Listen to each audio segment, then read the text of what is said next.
Hello everyone, welcome back to my channel. This is your Barka ma'am.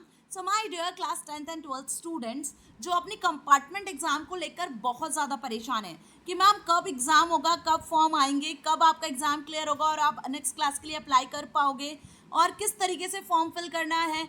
तो इन सारी चीज़ों को लेकर यदि आप बहुत ज़्यादा परेशान हो कि क्या फीस होगी, किस तरीके से पे करना है, ओवरऑल क्या प्रोसेस होगा, सीबीएसई की ऑफिशियल वेबसाइट पे अभी तक भी आपको कोई नोटिफिकेशन नहीं दिख रहा है। तो भाई सीबीएसई ने कंपार्टमेंट एग्जाम के लिए अनाउंसमेंट कर दी है, जिसे आज प्रैक्टिकली मैं आपके साथ में डिस्कस करने वाली हूँ और कंप्लीट डिटेल हम कंपार्टमेंट एग्जाम को लेकर डिस्कस करेंगे यहाँ पर।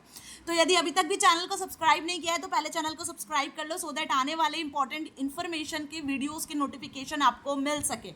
So without going in delay let's start this session, जिसमें हम जानेंगे सबसे पहले कि जो इस बार ईयर 2024 का सीबीएसई का जो रिजल्ट रहा है उसका जो परसेंटेज है क्लास 10th का वो 93.60% रहा है और क्लास 12th का 87.98% रहा है।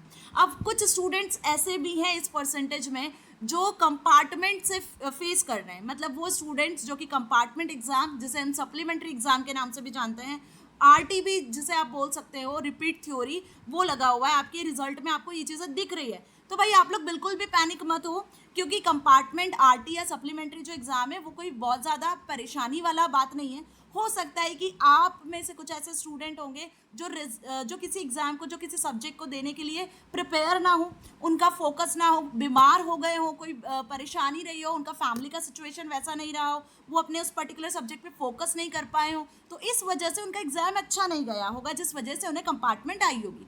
तो इसको लेकर तो बिल्कुल भी परेशान मत हो, क्योंकि इसका री एग्ज़ाम हो सकता है, कंपार्टमेंट एग्ज़ाम जिसे हम कहते हैं, जिसके बेसिस पे आप इसे और ज़्यादा इंप्रूव कर सकते हो और अपने मार्क्स को इंक्रीज़ करवा सकते हो। तो 1,22,000 क्लास 12th के स्टूडेंट्स और 1,32,000 क्लास 10th के ऐसे स्टूडेंट्स हैं जिन्हें कंपार्टमेंट आई है, जिन्हें सप्लीमेंट्री एग्ज़ाम देना होगा। तो आपको एग्ज़ाम देना है, अब इसके लिए क्या क्राइटेरिया हो सकता है, क्या एलिजिबिलिटी हो सकती है, वो समझ लेते हैं। तो पहले तो जो स्ट्रेस है अपने माइंड से कंपार्टमेंट एग्ज़ाम का, वो हटा दो। वो हटाओगे तभी आप सक्सेसफुली कंपार्टमेंट एग्ज़ाम को क्लियर कर पाओगे, है ना। तो कंपार्टमेंट एग्ज़ाम के लिए एलिजिबल कौन स्टूडेंट है? क्लास 10th के वो स्टूडेंट्स जिन्हें एक या दो सब्जेक्ट में कंपार्टमेंट लगी है, चाहे फिर वो आपका subject math, Hindi, English, science, computer, social studies कुछ भी हो सकता है। और क्लास 12th के वो स्टूडेंट्स जिन्हें एक सब्जेक्ट में कंपार्टमेंट आई है, मतलब कि आपका वो subject physics, chemistry, maths, biology, business, accounts, computer science, IT, web application, Sanskrit, Hindi, English, कोई सा भी हो सकता है, ठीक है। तो जिन स्टूडेंट को क्लास 10th में दो सब्जेक्ट में यदि सप्लीमेंट्री आई है, वो बात बहुत ध्यान से सुनना, उन्हें तो कंपार्टमेंट एग्ज़ाम देना बहुत ज़रूरी है। क्या है? उन्हें कंपार्टमेंट एग्ज़ाम देना बहुत ज़रूरी है। अब यहाँ पे क्लास 10th में आपने एक चीज़ सुनी होगी, वो होगा बेस्ट 5। सुना है या नहीं सुना है? तो भाई बेस्ट 5 में ये होगा कि इंग्लिश सब्जेक्ट को छोड़कर बाकी जो आपके सब्जेक्ट्स हैं उनमें यदि किसी एक सब्जेक्ट में आपको कंपार्टमेंट आती है तो आपको कंपार्टमेंट एग्जाम देना ज़रूरी नहीं है। आपके जो आईटी या फिर कंप्यूटर एप्लीकेशन के जो मार्क्स होंगे वो इस एक सब्जेक्ट को रिप्लेस कर देंगे। लेकिन यदि आपको किसी दो सब्जेक्ट में कंपार्टमेंट आई है, किसी दो सब्जेक्ट में कंपार्टमेंट आई है, तो अब आपको यहाँ पे कंपार्टमेंट एग्जाम देना ज़रूरी होगा। तो पहले तो क्लास 10th के स्टूडेंट्स ये चीज़ें क्लियर कर ले कि यदि आपको दो सब्जेक्ट में कंपार्टमेंट आई है तो आपको कंपार्टमेंट एग्जाम देना ज़रूरी है। किसी एक सब्जेक्ट में आती है तो आपके आईटी के मार्क्स उसको क्या कर सकते हैं, ओवरकम कर सकते हैं, आईटी के मार्क्स उसको रिप्लेस कर जाते हैं। तो वो भी आईटी के मार्क्स भी तब जब आईटी के मार्क्स या आपके कंप्यूटर एप्लीकेशन जो भी आपका ऑप्शनल सब्जेक्ट रहा होगा उसमें आप पास हुए होंगे तो आपके मार्क्स उसको ओवरकम कर जाएंगे, ठीक है। तो इतना तो अच्छे से समझ में आ गया कि कंपार्टमेंट एग्जाम क्लास 10th में देना कब है। अब क्लास 12th के स्टूडेंट जिन्हें किसी भी एक सब्जेक्ट में कंपार्टमेंट आई है, सपोज आपका पीसीएम है तो आपको फिजिक्स, केमिस्ट्री, मैथ्स, हिंदी और इंग्लिश, ये आपके बेसिकली सब्जेक्ट रहेंगे, ठीक है। तो पीसीएम में आपने हिंदी, इंग्लिश, हिंदी सिलेक्ट किया हुआ है, या आपने सपोज यहाँ पे सीएस सिलेक्ट किया हुआ है, या फिर आपने यहाँ पे suppose AI, artificial intelligence select किया हुआ है। तो इन पांचों सब्जेक्ट्स में से किसी भी एक सब्जेक्ट में यदि आपको कंपार्टमेंट आती है, मान लो केमिस्ट्री में आपको कंपार्टमेंट आ गई, तो आपको तो एक कंपार्टमेंट एग्जाम देना कंपलसरी रहेगा। तो कौन से स्टूडेंट कंपार्टमेंट एग्जाम देंगे ये तो अभी आपको क्लियर हो गया होगा। कोई डाउट है तो कमेंट सेक्शन में लिख सकते हो, क्योंकि कमेंट सेक्शन आपका है जहाँ से मैं आपके सारे डाउट्स को क्लियर कर देने वाली हूँ। अब कुछ इंपॉर्टेंट डेट्स जिसको लेकर बच्चे बहुत ज़्यादा परेशान हैं, तो भाई सुन लो कि सीबीएसई ने अभी भी कोई ऑफिशियल नोटिफिकेशन नहीं निकाला है। सिर्फ आपको अभी मोटा मोटा हिसाब में बताऊं तो आपके जो कंपार्टमेंट एग्ज़ाम के डेट्स हैं वो बहुत जल्द रिलीज होने वाले हैं मई में। अभी हम हैं, ये मान के चलो कि 2 से 3 दिन के अंदर मई के लास्ट वीक में या जून के पहले वीक के अंदर आपके डेट्स आ जाएंगे। क्योंकि अभी जैसे आपको पता है कि सीबीएसई 1 बाय 1 एक एक प्रोसेस को करता है, तो अभी रीवैल्यूएशन वेरिफिकेशन का काम चल रहा है। ये जैसे ही एंड होता है, मई के लास्ट वीक में ये एंड होगा, तो मई के लास्ट वीक में आपके कंपार्टमेंट एग्जाम के फॉर्म रिलीज हो जाएंगे। अब इसको कैसे फिल करना है, क्या प्रोसेस है, वो अभी मैं आपको सीबीएसई के ऑफिशियल वेबसाइट पे बताने वाली हूँ। तो जो स्टूडेंट्स इस चीज़ को लेकर परेशान है कि मैम कहाँ से फिल करना है, तो भाई फॉर्म किस जगह से फिल करना है वो मैं आपको बता दूंगी। मई के लास्ट वीक में, मतलब कुछ ही दिन बचे हुए हैं आपके कंपार्टमेंट एग्जाम के फॉर्म आने में। बहुत केयरफुली आपको सीबीएसई के हर दिन ऑफिशियल वेबसाइट को विजिट करते रहना है, क्योंकि फॉर्म कभी भी रिलीज हो जाएगा। उसी के बाद जून में आपको क्या मिलेगा, अपना एडमिट कार्ड मिल जाएगा और आपकी एग्जाम का टाइम टेबल, डेट शीट मिल जाएगी कि आपका एडमिट कार्ड के अकॉर्डिंग किस जगह पर, कहाँ पर आपका सेंटर पड़ रहा है जहाँ आपको कंपार्टमेंट एग्जाम देने जाना है, और किस टाइम के अकॉर्डिंग किस डे पर आपका एग्जाम होना है। तो कुल मिला के आपको जून का पूरा महीना, 30 जून का पूरा टाइम, प्लस अब आपका एग्जाम कब होगा वो देखो, जहाँ पे बच्चे कंफ्यूज होते हैं। तो 15 जुलाई के बाद कभी भी आपका एग्जाम हो सकता है। तो जून के 30 दिन प्लस जुलाई के 10 दिन, टोटल 40 डेज आपको अपनी प्रिपरेशन के लिए मिल जाएंगे। तो जिस भी सब्जेक्ट में आपको कंपार्टमेंट आई है उसके लिए आपको टोटल 30 से 40 दिन मिलेंगे। भरपूर दिन है आपके पास, आप आराम से अपने सब्जेक्ट के लिए प्रिपेयर कर सकते हो और कंपार्टमेंट एग्जाम को बहुत शानदार मार्क्स से निकाल सकते हो। तो क्लास 10th और 12th दोनों के लिए ये क्राइटेरिया लागू होता है कि 30 से 40 डेज आपको मिलेंगे। और जुलाई में बेसिकली आपका एग्जाम होगा, ठीक है। उसके बाद जो रिजल्ट आने की बात होती है कि मैम कंपार्टमेंट एग्जाम का रिजल्ट कब आएगा, तो भाई रिजल्ट का भी आपको बेसब्री से इंतजार होगा। तो अगस्त में आपको आपका रिजल्ट मिल जाएगा। तो ये कुछ इंपॉर्टेंट डेट्स हैं जो आपको ध्यान रखनी है। तो बेसिकली आपको सबसे मेन चीज़ जो ध्यान रखनी वो ये है कि आपका रिजल्ट, आपका जो फॉर्म है, कंपार्टमेंट का जो फॉर्म है वो कब रिलीज होने वाला है। तो मई के लास्ट वीक में, या फिर मैं बात कर लूँ जून का पहला वीक, ये 10 दिन आपको बहुत सतर्क रहना है, सीबीएसई की ऑफिशियल वेबसाइट को विजिट करते रहना है। अब दूसरी जो इंपॉर्टेंट चीज़ है जो बच्चों को पता नहीं होती वो ये है कि कंपार्टमेंट एग्जाम की लास्ट ईयर जो फीस थी वो थी 300 पर सब्जेक्ट।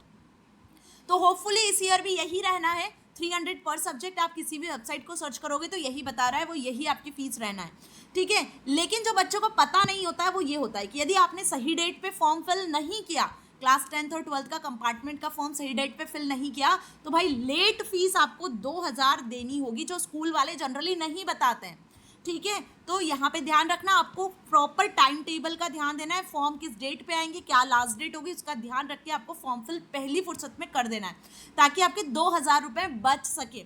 तो 300 आपका एग्जाम फीस रहेगा, ये चीज़ भी आपको ध्यान होनी चाहिए। और अब जो सबसे मेन चीज़ आती है कि मैम इसके लिए अप्लाई कैसे करना है, कहाँ जाए, कहाँ से कंपार्टमेंट एग्जाम का फॉर्म फिल करें। तो कहीं नहीं जाना है, किसी की बातों पे बिलीव नहीं करना है, सीबीएसई की सीधे ऑफिशियल वेबसाइट पे आपको चले जाना है, cbse.gov.in। तो अब मैं आपको प्रैक्टिकली बताने वाली हूँ कि कैसे आपको और कहाँ पे आपको सीबीएसई की ऑफिशियल वेबसाइट पे कंपार्टमेंट एग्जाम का नोटिफिकेशन। तो इसके लिए आपको जाना होगा सीबीएसई की ऑफिशियल वेबसाइट पे, जहाँ पे आप बेसिकली गूगल में या कोई भी ब्राउज़र पे जाके सीबीएसई ऑफिशियल वेबसाइट पे जा सकते हो।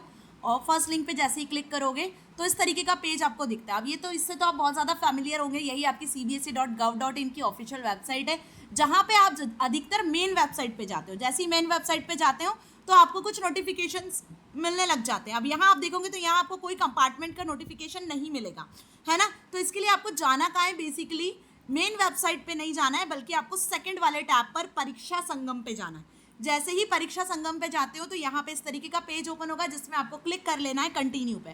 कंटिन्यू पे क्लिक करोगे तो आप आ जाओगे यहाँ पे स्कूल्स के टैब पे, और स्कूल्स टैब पे आपको क्लिक कर लेना है। यहाँ आपको फर्दर कुछ टैब्स दिखेंगे जिसमें आपको एग्जाम एक्टिविटी पे क्लिक करना है। तो ये एक होल प्रोसेस रहेगा जहाँ पे आपको सारी चीज़ें मिलेंगी। अब यहाँ आप देखोगे तो आपको क्लास 12th का इंटरनल ग्रेड, अपग्रेड और क्लास 10th का practical, video link, evaluation process, theory, marks, ये सारी चीज़ मिलेंगी। जिसमें सबसे लास्ट में आपको दिखेगा compartment admit card centre material. ये कंपार्टमेंट का जो लोगो आपको यहाँ दिख रहा है, लास्ट जो सर्कल दिख रहा है, ये आपके कंपार्टमेंट के लिए होगा। अब यहाँ पे ना ये अभी एक्टिव नहीं हुआ है, सीबीएसई ने अभी इस टैब को एक्टिव नहीं किया है, इस लिंक को एक्टिव नहीं किया है। लेकिन आपको ये प्रोसेस पता चल गया है कि कंपार्टमेंट को आपको कहाँ से एक्सेस करना है, कहाँ से आपको फॉर्म मिलेगा। ये लिंक आपकी जैसे ही एक्टिव होगी, और ये लिंक एक्टिव होने का जो डे है वो है आपका मई का लास्ट वीक, मतलब 2-4 दिन के अंदर ये लिंक आपकी एक्टिव होने ही वाली है। तो तो आपको सीबीएसई की ऑफिशियल वेबसाइट को डेली एक बार विजिट करना होगा ताकि आपसे लास्ट फॉर्म डेट मिस ना हो जाए, जो फॉर्म डेट है वो मिस ना हो जाए, फिर आपका लेट फीस लग जाएगा अदरवाइज। तो यहाँ पे आप देख सकते हो जो ब्लू कलर के सर्कल्स हैं, जो ब्लू कलर की आउटलाइन है वो ऑलवेज एक्टिव होंगे, ग्रीन कलर से जो होंगे वो प्रेजेंटली एक्टिव होंगे, रेड कलर से जो शो हो रहे हैं वो will be activated as per schedule. तो सीबीएसई का शेड्यूल जैसे ही आएगा कि कंपार्टमेंट एग्जाम आपका होने वाला है, आप फॉर्म फिल कर सकते हो, तो उसके लिए आपको यहीं क्लिक करना होगा, यहीं से आपका लिंक एक्टिव हो जाएगा। तो होपफुली आपको यहाँ तक अच्छे से समझ में आया है।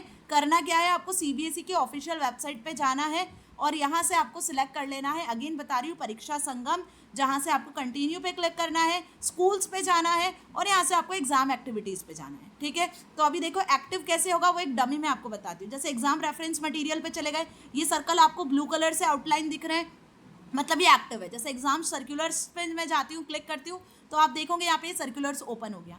तो एक्टिव जो आपके सर्कल्स है ना, यहाँ पे जो एक्टिव है टैब, वो आपको क्लियरली विजिबल हो रहा है, इस तरीके से ब्लू कलर से शो होंगे। तो अभी जो आपका कंपार्टमेंट एग्जाम को लेकर सर्कल है वो रेड कलर से, इट विल बी एक्टिवेटेड पर शेड्यूल, शेड्यूल के अकॉर्डिंग आप देखोगे ये एक्टिवेटेड होगा। और कब होगा, तो ये 2 से 4 दिन के अंदर एक्टिवेटेड होने वाला है, क्योंकि मई लास्ट वीक डेट बताई गई है सीबीएसई के थ्रू कंपार्टमेंट एग्जाम को फिल करने की। तो होपफुली आपको इतना अच्छे से समझ में आया। तो अब जो स्टूडेंट का सेकंड डाउट आता है ना, वो ये है कि मैम मार्कशीट कैसे होगी। तो भाई मार्कशीट को लेकर भी काफ़ी स्टूडेंट्स परेशान होते हैं कि मैम मार्कशीट में जो आपको अभी मिली है उसमें कंपार्टमेंट लिखा हुआ आएगा या नहीं आएगा, या हमारे रिजल्ट में मार्कशीट को लेकर तो कोई प्रॉब्लम आगे चल के नहीं होगी जब आप फ्यूचर में कहीं जॉब के लिए अप्लाई करते हो या आप 11th-12th के बाद में कहीं भी जाते हो। तो भाई ये जो डाउट है बच्चों का वो मैं अभी क्लियर कर दूं कि अभी जो आपको मार्कशीट मिली है जिसमें आपको कंपार्टमेंट या आरटी लिखा हुआ मिला है, जिसमें आपको आरटी या कंपार्टमेंट लिखा हुआ मिला है, भाई वो मार्कशीट आपको करनी होगी सबमिट, वो मार्कशीट आपको करनी होगी सबमिट। और जैसे ही आप अपना एग्ज़ाम क्लियर कर लेते हो, जैसे ही आप अपना कंपार्टमेंट एग्ज़ाम क्लियर कर लेते हो, तो आपको मिलेगी एक न्यू मार्कशीट। क्या मिलेगी आपको? एक न्यू मार्कशीट मिलेगी। एंड बिलीव मी, इस मार्कशीट में आपको जो सब्जेक्ट का आप एग्ज़ाम दोगे उसके आगे एक सी लिखा हुआ मिलेगा, और यहाँ पे जो आपका डेट आएगा मार्कशीट जनरेट होने का वो चेंज रहेगा। इससे सी लिखे होने से या डेट लिखे होने से कोई भी फ़र्क नहीं पड़ेगा। ये आप मत सोचो कि कंपार्टमेंट से आपका रिजल्ट बेकार हो गया है, या आप स्ट्रेस की कंडीशन में चले जाओ, या आपके जो बाकी के स्टूडेंट्स हैं उनसे आपका रिजल्ट अच्छा नहीं रहा है। कंपार्टमेंट के बाद आपका रिजल्ट रीवैल्यूएट होगा, और यदि आपने बहुत अच्छा स्कोर किया है कंपार्टमेंट एग्जाम में, आपका सब्जेक्ट में आपने बहुत अच्छे मार्क्स लेकर आए हो, तो आपका जो ओवरऑल ग्रेड है वो भी इंक्रीज हो जाएगा। इससे कोई खास फर्क नहीं पड़ता है डियर स्टूडेंट्स। तो आप किसी भी तरीके की कोई स्ट्रेस वाली कंडीशन में नहीं जाना है, पैनिक नहीं होना है, परेशान नहीं होना है, बस पीसफुली और इन्जॉयमेंट के साथ अपने एग्ज़ाम को प्रिपेयर करना। जो भी सब्जेक्ट आपकी जिसमें कंपार्टमेंट आई है उसकी पढ़ाई इस 30 से 40 दिन के अंदर लग के कर लेना फोकसफुली, ताकि आपका पेपर बहुत शानदार तरीके से निकल जाए। तो होपफुली आपको आज का सेशन अच्छा लगा। कोई भी डाउट यदि इसमें बचता है तो आप मुझसे कॉमेंट सेक्शन में पूछ सकते हो।